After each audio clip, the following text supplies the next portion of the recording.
तो अभी तक हमने देखा कि फंक्शंस क्या होते हैं, फिर हमने देखा कि उसके रिटर्न टाइप्स कौन कौन से होते हैं, और अब हम चलेंगे आर्ग्यूमेंट्स अर्थात पैरामीटर्स के ऊपर। तो सबसे पहले एक फंक्शन डिफाइन करके देख लेते हैं, और उस फंक्शन का टाइप होगा वॉइड, क्योंकि वो कुछ रिटर्न नहीं करने वाला है। फिर उसका नाम होगा टेस्ट फंक्शन।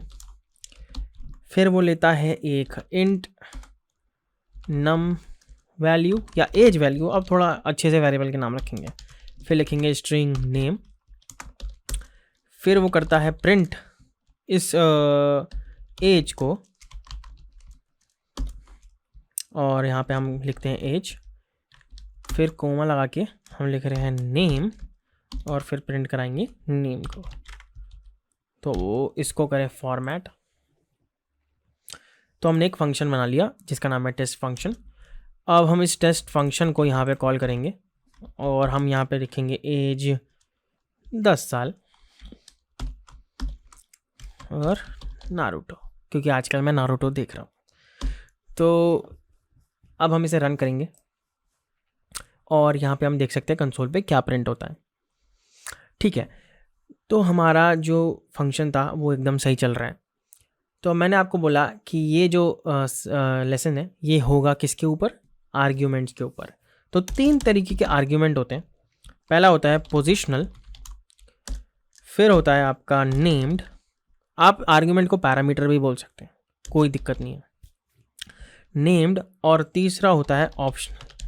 तो ये 3 तरीके के आर्ग्यूमेंट्स यानी कि पैरामीटर्स होते हैं।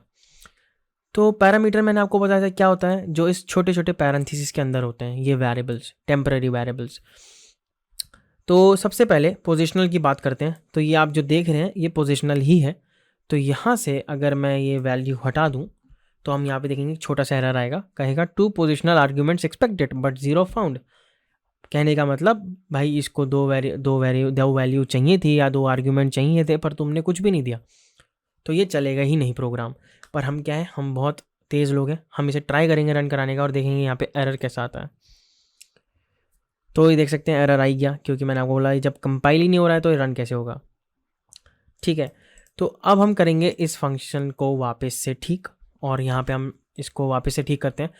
और अब हम देख सकते हैं कि पोजिशनल का मतलब होता है कि अगर पहला देखिए इंट है, पहला वेरिएबल क्या है इंट, सेकंड है स्ट्रिंग। तो मैं क्या कर रहा हूँ, मैं करता हूँ मैंने दोनों स्ट्रिंग डाल दिए। अब क्या होगा, फिर से एक एरर आएगा कि argument type string can't be assign to parameter int, यानी कि जो ये फंक्शन है ये समझता है पोजीशन। मैंने कहा आपको पोजिशनल है, ये पोजिशनल का मतलब कि भाई अगर तुझे पहला बोला गया इंट है तो इंट ही आएगा, और अगर अगला स्ट्रिंग है तो अगला स्ट्रिंग ही आएगा। तो ये है पोजिशनल पैरामीटर्स।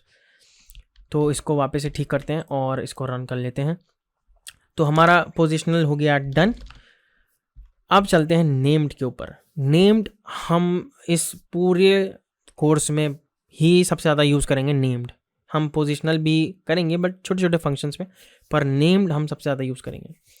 तो नेम्ड पैरामीटर पहली बात होते क्या हैं, नेम्ड पैरामीटर होते हैं, मैंने आपको बताया था कि जो वेरिएबल है ना, वेरिएबल का नाम बहुत अच्छे तरीके से आप लिखें, मतलब थोड़ा दिमाग लगाएं, थोड़ा सोचें कि वेरिएबल ऐसा होना चाहिए कि आप भी समझ पाएँ और जो कल को आएगा वो भी समझ पाए।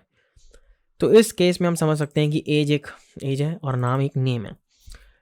तो अब मैं कहूँ कि मेरे पास ऐसे बहुत ही सारे वेरिएबल्स हैं या लेट्स से पैरामीटर्स हैं, इसमें बहुत सारे वैल्यू लेता है। फिर लेता है इंट लेता है एक और, वो लेता है नंबर, फिर एक लेता है स्ट्रिंग जो लेता है एड्रेस 1, फिर स्ट्रिंग ले सकता है आपका पिन कोड ले सकता है, और इसी तरीके से बहुत सारी चीज़ें ले सकता है, राइट।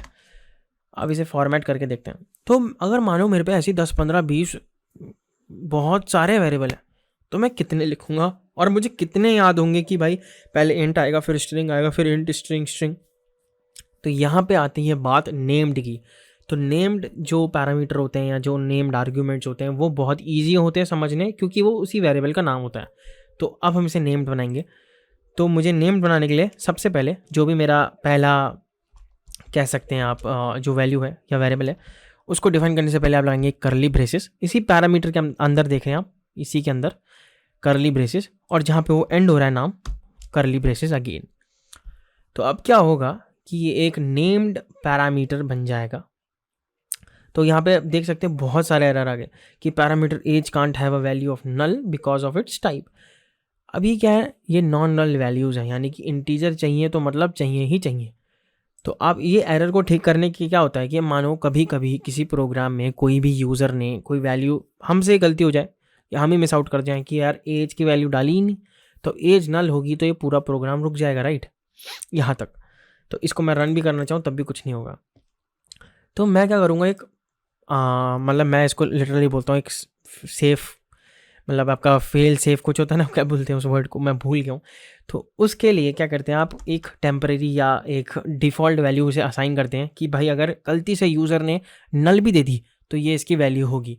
तो यह फ़ायदा है नेम्ड में, पहली बात, जो कि फंक्शंस की बात हो रही है। तो मैं लिख सकता हूँ 10, राइट।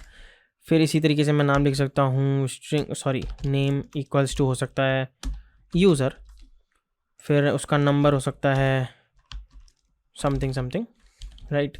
फिर उसका एड्रेस हो सकता है अगेन समथिंग, और उसका पिन कोड भी हो सकता है अगेन समथिंग, ठीक है। तो यहाँ पे कुछ गिफ्ट मत भेज दीजिएगा, ये मेरा असली पिन कोड नहीं है। तो अब हम जाएंगे यहाँ पे और हम देखेंगे ये क्या कह रहा है। कह रहा है too many positional arguments, 0 expected but 2 found. पहले कह रहा था कि भाई 2 पोजिशनल है और 0 एक्सपेक्टेड थे, 0 है और 2 एक्सपेक्टेड थे। अब कह रहा है कि भाई एक्सपेक्टेड ही नहीं है, तो ये तुम पे पोजिशनल आर्ग्यूमेंट आए कैसे। तो मैंने आपको बोला नेम्ड तब काम आता है जब बहुत सारे वेरिएबल होते हैं। तो अब हम क्या कर सकते हैं इसको, और आप इसको ध्यान से देखिए और बहुत अच्छा तरीका है। आप लिखेंगे एज, फिर लगाएंगे कोलन, फिर लगाएंगे एज की वैल्यू, ओके। तो आप देख सकते हैं कि आपने एज लिखा। अगर मैं यहाँ पे कंट्रोल और स्पेस दबाऊँ तो मैं देख सकता हूँ ये फंक्शन क्या क्या नेम्ड आर्ग्यूमेंट लेता है, ओके। तो मैंने क्या करा, यहाँ पे इंटीजर, एक्चुअली इसको ठीक कर लें, यहाँ पे इंटीजर वैल्यू थी उसको हमने स्ट्रिंग कर दिया गलती से। तो मैंने कहा आप यहाँ पे आएँ इस पे खाली स्पेस में, इस फंक्शन में, और कंट्रोल और स्पेस दबाएं, और आप देख सकते हैं ये 4 नेम्ड आर्ग्यूमेंट्स आपके पास साक्षात मौजूद आ गए। या और आप यहाँ पे अब कुछ भी लिख सकते हैं, ठीक है। और इसी तरीके से आप एड्रेस लिख सकते हैं, और इसी तरीके से आप नंबर लिख सकते हैं, उप्स, और इसी तरीके से आप हमारा पिन कोड लिख सकते हैं, ओके। अब इसे फॉर्मेट करते हैं, और पिन कोड लेता है स्ट्रिंग वैल्यू, तो उसको स्ट्रिंग कर लीजिए और मेरी तरह गलती ना करें। इसे फिर से फॉर्मेट करते हैं, और अब हम देख सकते हैं कि एक फंक्शन रेडी है। तो मैं यहाँ पे चाहूँ तो कितनी भी वैल्यू प्रिंट करा सकता हूँ। जैसे नंबर प्रिंट कराना है मुझे, ठीक है, और नंबर की वैल्यू होगी नंबर। तो फिलहाल नंबर तक प्रिंट करा के देखते हैं क्या होता है।